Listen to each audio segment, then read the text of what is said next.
Welcome to Briefly Orbiting, a podcast about what happens when normal people come in contact with the world's biggest celebrities.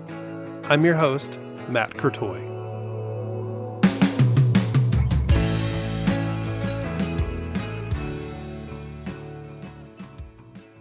Picture it, the Cobb Energy Performing Arts Center, Atlanta, Georgia, August 2011.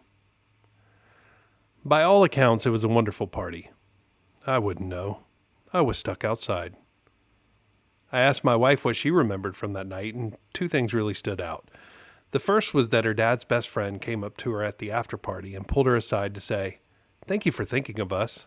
I know you have a lot going on." We did indeed have a lot going on, both that night and in general. That night was the rare opportunity that our agency gave from time to time to invite our friends and family to one of our events. In this case, it was the world premiere of 7 Days in Utopia, starring screen legend Robert Duvall and Lucas Black. You may remember him from Sling Blade and the guy with the impossible task of replacing Paul Walker in Fast and Furious Tokyo Drift. The movie centers on a hothead young professional golfer, played by Black, who flames out in a tournament and crashes his car into the fence of a retired golfer turned rancher, Johnny Crawford, played by Duvall. Crawford uses unconventional methods like painting and fly fishing to find patience, focus, and mental toughness that people need to succeed both at golf and presumably at life. We're talking peak dad movie stuff.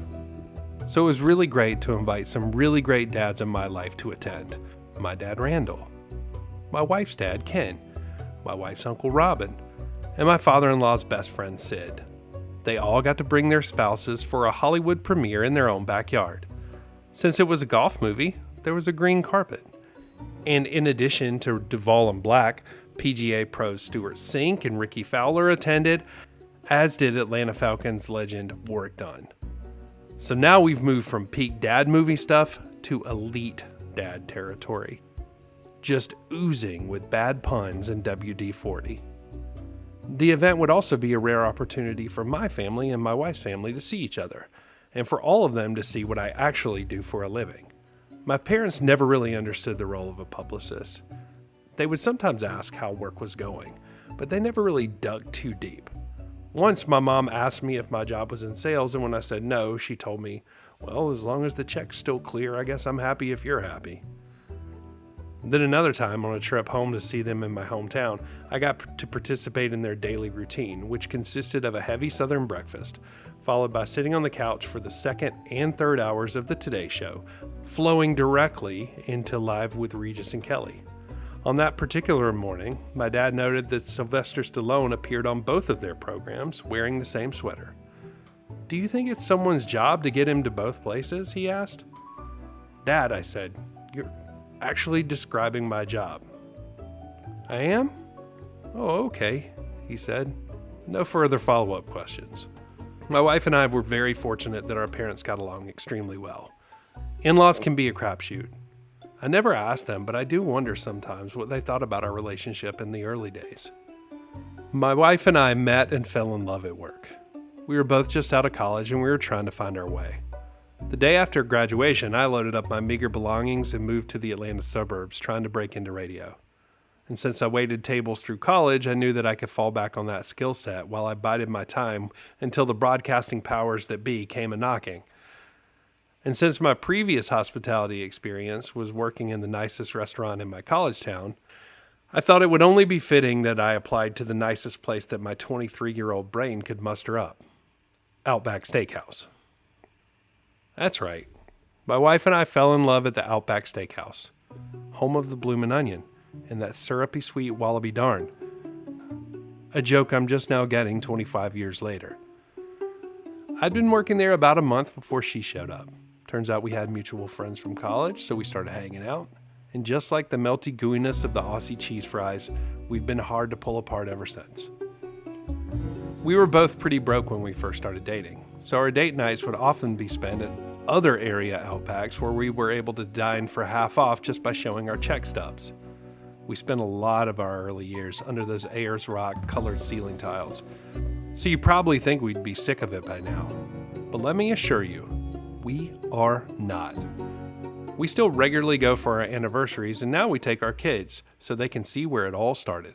That's right, baby. It's Outback for life. By the time we were walking the green carpet of the 7 Days in Utopia premiere, we'd been together for 10 years and married for 5. We'd made it out of the Outback, but now we were venturing into another uncharted territory, infertility. After several failed IUIs, we had just announced to a select group of friends and family that we were going to explore IVF. Emotions were high and finances were low, and IVF, which continues to be largely uncovered by insurance, is very expensive. To put it into perspective, back then you could either drive off the lot in a brand new Kia Sorento or roll the dice and maybe get the child that you desperately want for approximately the same amount of money. But it wasn't just about the money or the risk of it not working. In the run-up to the procedure, we decided to completely upend our lifestyle to prepare, because we knew that emotionally and financially, we only had one shot to make this work. So when my father-in-law's best friend thanked us for including him because we had a lot going on, he was right. We did have a lot going on. It seemed like the premiere was going to be an escape for the night, but looking back now, it was more of a pivot point in our relationship. As we left our mostly carefree, no rules, just right lifestyle of our 20s behind, we were entering into uncharted territories. But we weren't the only ones pivoting to the next stage of our lives that night. Our parents were too. Which is why I'm standing outside and I missed the whole show. I'm looking for my parents. My hometown Tifton is a 3-hour drive straight up 75 to Atlanta. My mom hates the interstate, so they usually tack on at least an hour to drive up US 41. But even with the back roads, they left him plenty of time to make it to the event. And I've been checking my phone for updates all night, and there's nothing but silence. But they're not here, and the red carpet's all been rolled up. The movie's been on screen for at least 15 minutes, and they haven't shown up or called. I'm not usually a worrier, but this is not like them at all, especially since Robert Duvall is here. In addition to the Today Show and Regis and Kelly, my mom loved Westerns. As soon as Regis signed off, my mom would usually pick up the remote and punch in the numbers for the Starz Western channel and just let it rock all day long. She loved them all: John Wayne, John Ford, Clint, Sam Elliott, but she had a special place in her heart for Robert Duvall, thanks to his fantastic turn as Gus McCrae in the TV miniseries Lonesome Dove. She'd been looking forward to this night for weeks, and if she wasn't there, it meant something was wrong. My brain was quickly verging into worst-case scenario territory. Finally, my phone rings, and it's my dad. "Hey, Dad, are you here?" I asked, scanning the front steps of the venue. "No, we're at home," he says. "We got to Macon and your mom got sick. She's in bed. Sorry we had to miss the movie."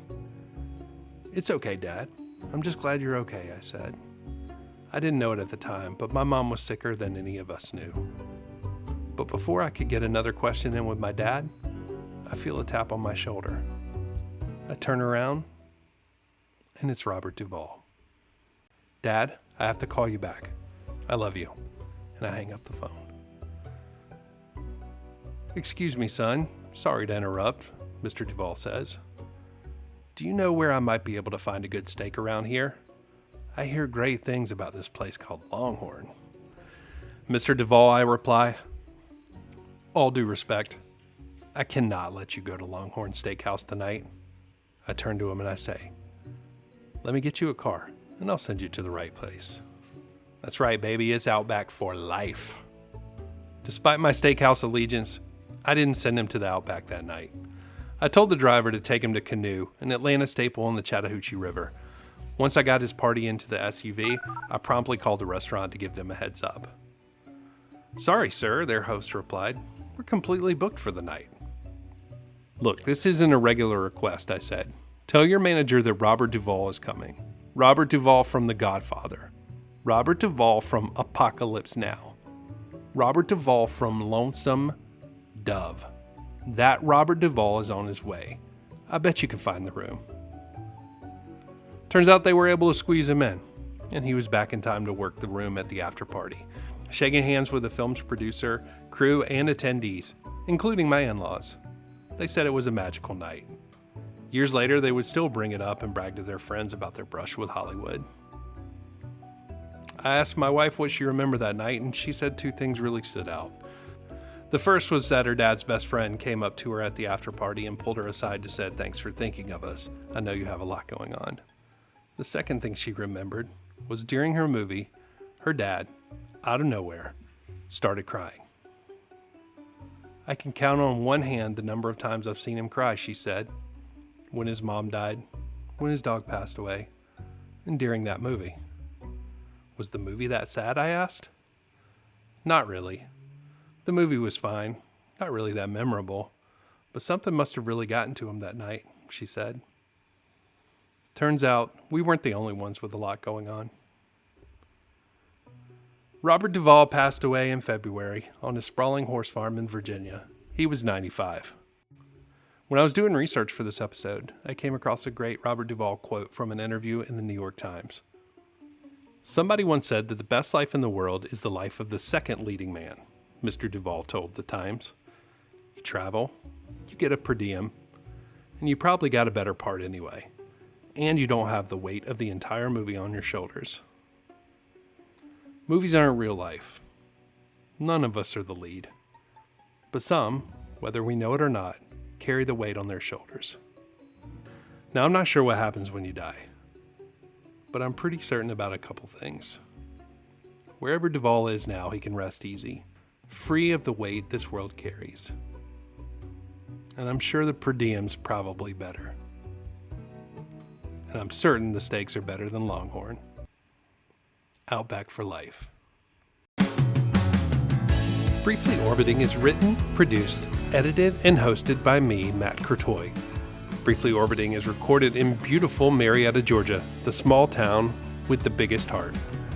Follow Briefly Orbiting on Instagram, YouTube, Substack, and Letterboxd at Briefly Orbiting.